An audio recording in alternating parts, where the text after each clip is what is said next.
Soy José Vicent García, regidor de Compromís a l'Ajuntament de la Pobla. Em presente en la candidatura de Compromís per la Pobla a alcalde de la Pobla, a regidor i en possibilitats de formar govern, que és el que intentem. Duguem un equip de gent molt preparat i honest, que té moltes ganes, i tenim un programa electoral que durant el debat anirem desenvolupant, un programa de govern que així farem un esbós, però que en la pàgina web nostra, que es diu Compromís per la Pobla, podeu veure més detall, entrant a la pàgina i entrant a la pestanyeta d'eleccions municipals programa, i en aquest programa que ara desgranarem és en el que intentem canviar el poble en tres aspectes fonamentals. Intentar pal·liar la situació d'atur tan greu que tenim, ajudar als més febles i canviar el model de la Pobla perquè sigui un poble més habitable, més agradable i que doni goig viure. D'infraestructures al marge del pressupost municipal que pugui tindre l'Ajuntament per a invertir, com bé han comentat els companys, un dels factors que més influeix és el pla general, no? És el que té plasmat ja un model de poble. I aquest model de poble nosaltres d'entrada el discutim. En la legislatura anterior ja ho comentàrem i en aquesta legislatura hem insistit en el plenari en provocacions. De fet, en el plenari sembla ser que ja n'hi ha un sentiment de que sí que és el moment de fer-ho i tal vegada en aquesta legislatura, a partir d'aquest any que hi haurà un govern nou, podrem discutir-ho. S'ha de dissenyar un nou model de poble on la iniciativa urbanística la tinga l'Ajuntament i els veïns, no el promotor o l'especulador, que aparentment és qui l'ha tingut fins ara. Per altra banda, el model que nosaltres que des de Compromís proposem és un model en el que no tot el poble és residencial. S'havia pensat en que tot el poble fos residencial. El nou pla general, que no s'ha executat pràcticament absolutament res d'ell, són 7,5 milions de metres quadrats, que el 80 o 90% de 7,5 milions són vivendes. La gent ha de conèixer també la dada de que avui en dia el que ja tenim ocupat també són altres 7,5 milions, més o menys, de metres quadrats. Per tant, seria en superfície duplicar el poble i en habitants molt més que duplicar-ho, com altres companys han comentat. Nosaltres entenem que el poble, no tenint un terme descomunal o gran com pot tindre Llíria o altres pobles, ni tampoc Xicotet com l'Aliana, és un poble que pot tindre una diversitat d'activitats. Pot tindre residències, com les té, o sigui, vivendes, pot tindre zones industrials, zones comercials, pot conviure l'agricultura. Jo crec que cabem tots i no hi ha que descartar ningú sector econòmic de cara a un futur. Esta crisi ens ha ensenyat que això és així.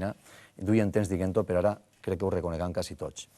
Respecte a les infraestructures, cal fer un pla director que hem demanat reiterades vegades en el plenari, on plasmem en un document, consensuadament per tots a ser possible, les solucions a totes les mancances de carreteres, urbanitzacions, i tindre un concepte de poble on tot és la Pobla, tant els nuclis que diguem urbanitzacions com el casc urbà. Per a mi i per al nostre grup, tot és la Pobla.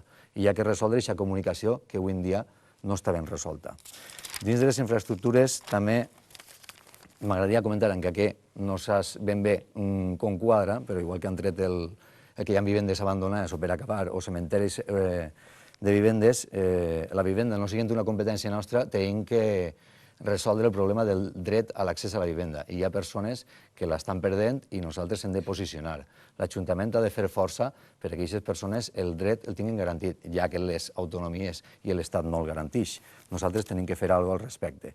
I per últim, hi ha una infraestructura que pot ser siga motiu de discussió i en l'apartat de cultura podem parlar més d'ell, que és la Casa Bernal, on hauríem fer una discussió en la que aportem i acabem decidint a què la dediquem. Sí, per recalcar la qüestió d'infraestructures necessitaríem 10 minuts cada un, segurament, perquè se mos quedarien un munt de temes. El tema del camp de futbol, m'imagino que tots proposen que s'acabe, no sabem com no s'ha pogut fer en tants anys que han estat governant, i entenem que el poliesportiu deu de recuperar el 100% de l'activitat que tenia. Jo crec que fa anys tenia més activitat que té ara. I la gestió dels vestuaris o del poliesportiu jo entenc que hauria ser una gestió municipal, no donar-li una altra cosa a Fomento, que Fomento s'està fent pràcticament, no tinc res en contra de Fomento, però no sé per què acaba tenint tota una mateixa empresa, totes les concessions. Tenim, no sé, tenim massa hipoteques, és la sensació que me dona. Que s'han arreglat alguns parxes o alguns accessos, com bé dia el company, sí, és evident, en tants anys alguna cosa se podrà fer, però necessitem un document que l'han demanat moltíssimes vegades damunt de la taula per a planificar els propers 10, 15, 20, 30 anys i s'amuntonar de milions d'euros que fa falta per arreglar este poble, que fa falta una barbaritat, dosificar-ho i que siga conegut i que no atenga a criteris que no coneguem tots. Gràcies. Com vulgui. Respecte a lo que és el patrimoni històric pròpiament dit, crec que hauríem fer un primer estudi arqueològic d'alguns dels pocs béns que tenim, com és el cas de la Casa Bernal, que possiblement en el subsol hi ha altres coses més enllà del que veig en altura. Abans de fer una intervenció en profunditat n'hi hauria que veure què n'hi ha per baix, perquè això té pinta de datar de molts segles darrere.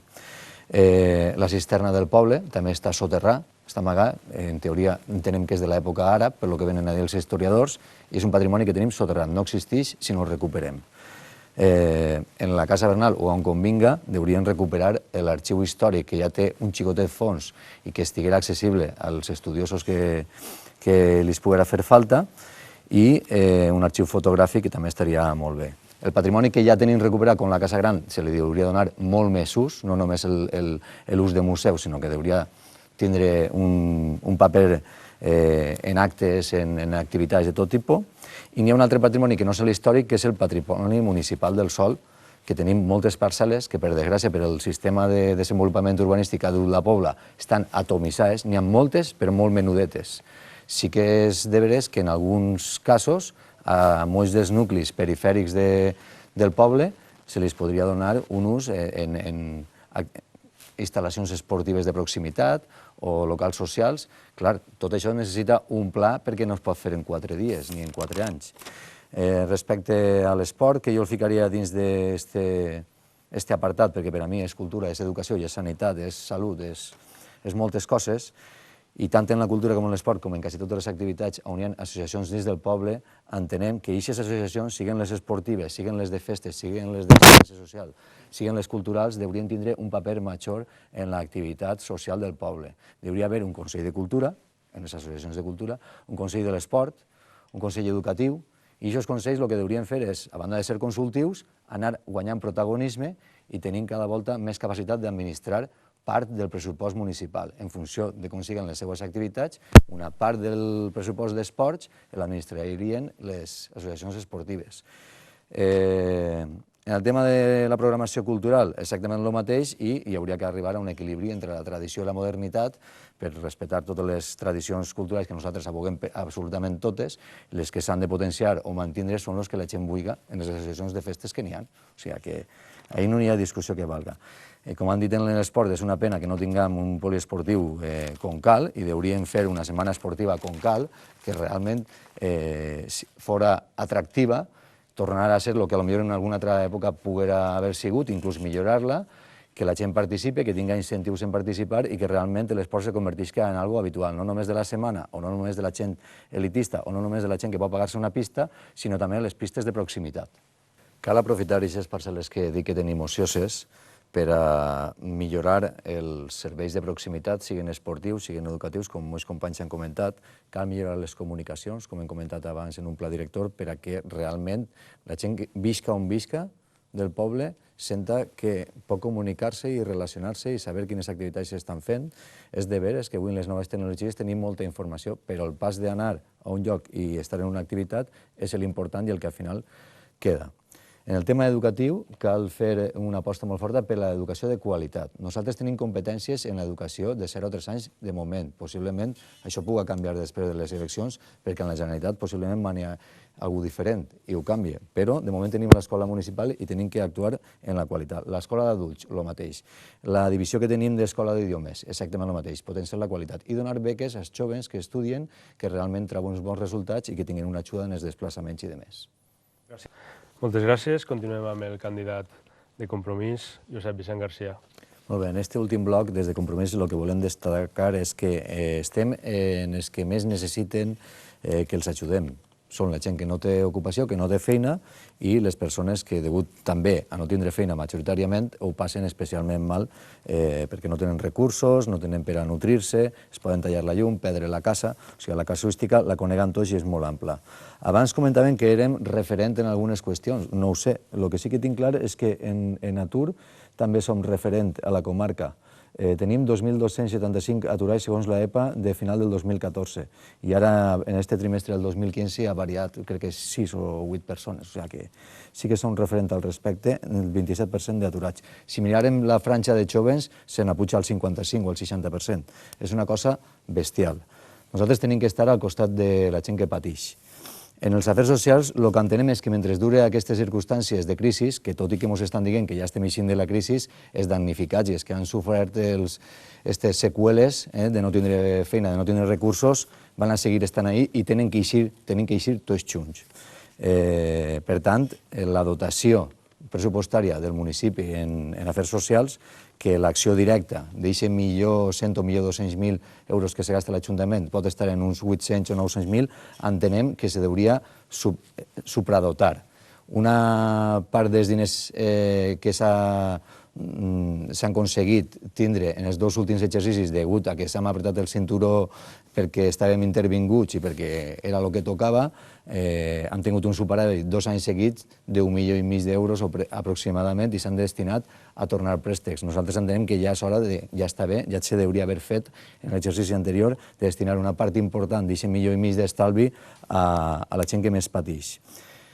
No podem permetre que hi hagi gent que no estigui mitjanament o ben alimentada en la pobla. Hi ha xiquets que pateixen i això és una barbaritat. Les associacions tenen un paper molt important en la gestió municipal. No els hem escoltat durant molt de temps i això s'ha d'acabar. Hem de passar a un model de participació en el que, tant en les festes, com en els afers socials, com en l'esport, com en la cultura, com els joves especialment, tenen que tindre el seu consell, siga de joventut, de cultura o de participació ciutadana o veïnal, que oriente i que siga un òrgan consultiu de debò, que al final les polítiques que fa l'Ajuntament s'adapten realment a les necessitats dels veïns. Ningú tenim la vareta màgica ni les solucions a tot. El que tenim que fer és parlar amb les persones i escoltar-les. En el tema d'ocupació, encara que no tinguem les competències directament, sí que tenim algunes coses transferides, com pot ser el SERVEF, o tenim l'Agència de Desenvolupament Local, que durant anys ha tingut una capacitat, ara potser té una mica menys perquè la Generalitat està tocada i no tenim gran quantitat de subvencions, però hi ha que reorganitzar-la per a potenciar-la molt més i que tinga un impacte molt més fort en la formació, en la búsqueda d'ocupació i en el seguiment a que les persones obtinguin les seues feines.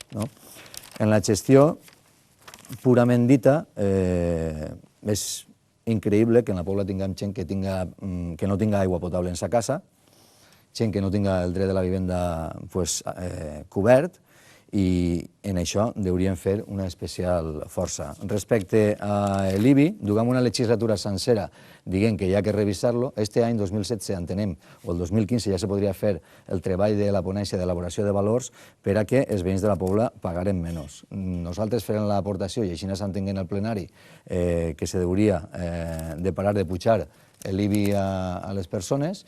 No podien passar d'una recaptació a nivell de municipi de 4 milions o 4 milions i mig a 6 milions, tot de la butxaca dels veïns. Arriba un moment que no dona més. Gràcies. Les últimes dades de gestió. El salari dels concejals que treballen en l'Ajuntament, que són 5 del Partit Popular, és conegut i és públic. Són 32.676 euros bruts. I el cost per a l'Ajuntament, junt amb la Seguretat Social, són 43.000 en el cas de l'alcaldessa. I la resta de regidors, 29.900 euros. Això és conegut, és públic i qui puga se pot informar. El tema del remanent. El remanent jo tinc entès que ha sigut en el 13 i en el 14, perquè en el 12, si n'hi hagués remanent, no sé a què el dedicarem, perquè signarem un pla de proveïdors de 3.400.000 euros de factures que no havien pagat. Una altra dada molt interessant. En els afers socials que hem estat tan volcats, estem per baix de la despesa per càpita a la comarca.